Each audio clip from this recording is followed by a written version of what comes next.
In the city of Cyprus around 300 BC, there lived a wealthy merchant named Zeno. On a voyage from Phoenicia to Piraeus, his ship went down, taking all of his cargo with it.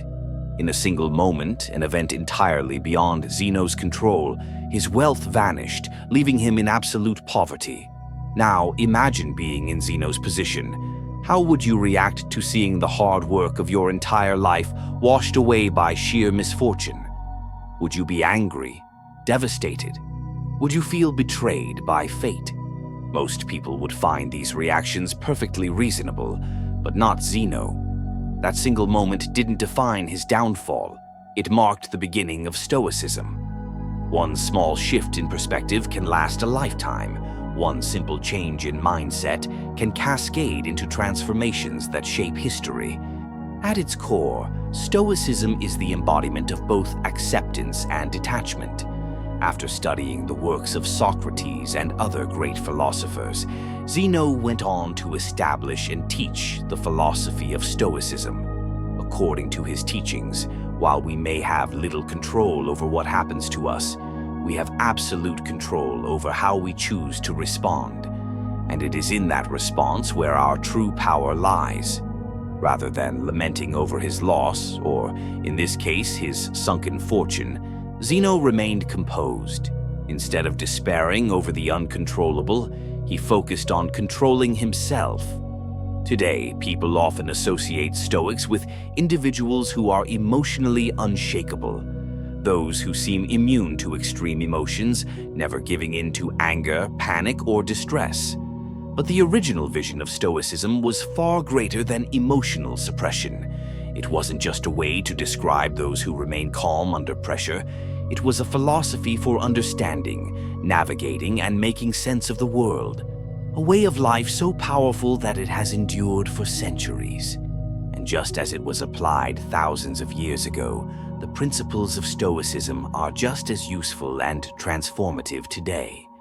Stoicism helps us process pain, disappointment, and adversity, turning what could be crippling emotions into wisdom, strength, and a broader perspective on life.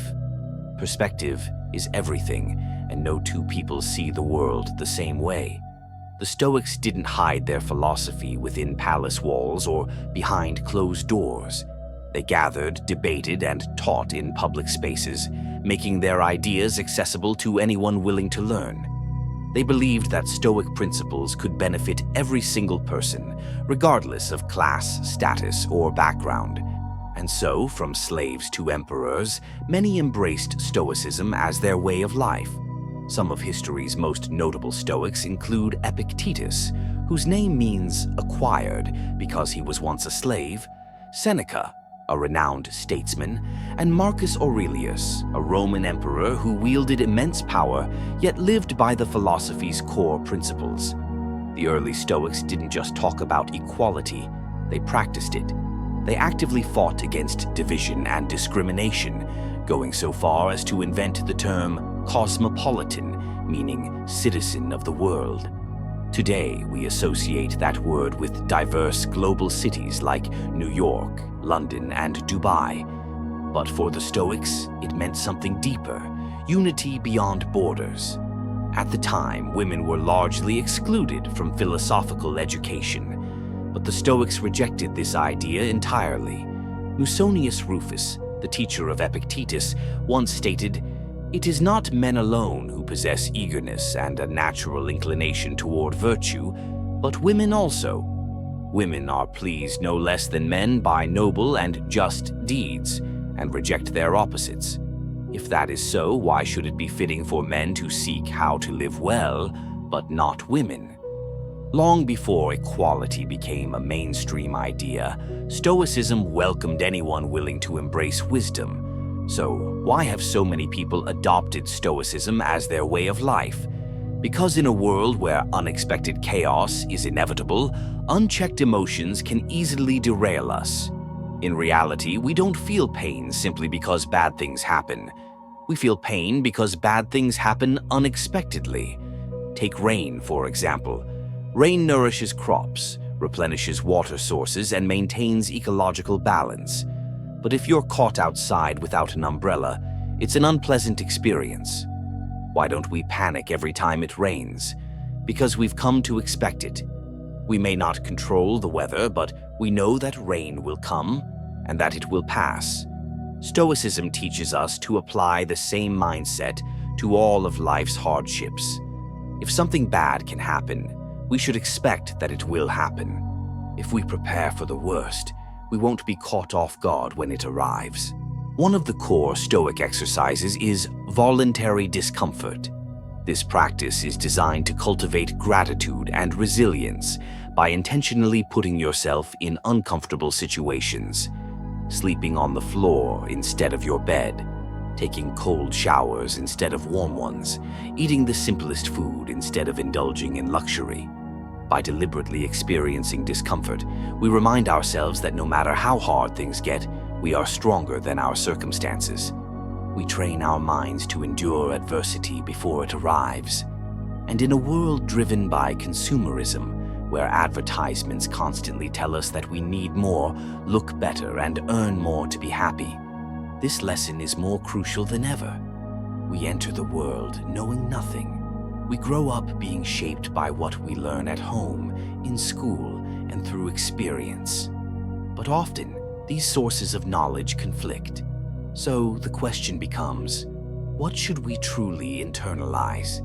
If we absorb every expectation imposed on us, we risk setting ourselves up for inevitable disappointment. That is not how we should live. We should focus on improving ourselves, not for external approval, but for our own growth. When we tie our happiness to external rewards, we set ourselves up for suffering. Many people chase wealth, material possessions, or even relationships, not for their intrinsic value, but for the status and validation they provide. But what happens when that car breaks down, when that house is destroyed, when that relationship falls apart? If your happiness depends on things beyond your control, you are building your life on unstable ground. This is the foundation of the dichotomy of control, the single most important principle in Stoicism. As Epictetus said, the chief task in life is simply this: to identify and separate matters so that I can say clearly to myself which are externals not under my control and which have to do with the choices I actually control. The lesson is simple. Stop attaching your worth to things you cannot control. Instead, define yourself by what you can control. This applies to all aspects of life. Take someone who has worked tirelessly for 6 months, expecting a promotion. He approaches his boss, presents his case, and is rejected. He walks away feeling worthless, assuming he isn't good enough. But he never considers that his boss might have had a bad morning, or that another candidate was more qualified, or that the company simply couldn't afford a promotion. His reaction is rooted in expectations he cannot control. If he had focused on the effort rather than the outcome, he could have left that conversation unfazed, ready to continue striving. The true Stoic does not measure success in material gain, but in inner strength, in the ability to thrive without relying on external rewards. The 4 cardinal virtues of Stoicism, wisdom, courage, temperance, and justice, serve as the pillars of this philosophy. Wisdom teaches us to distinguish what we can and cannot control.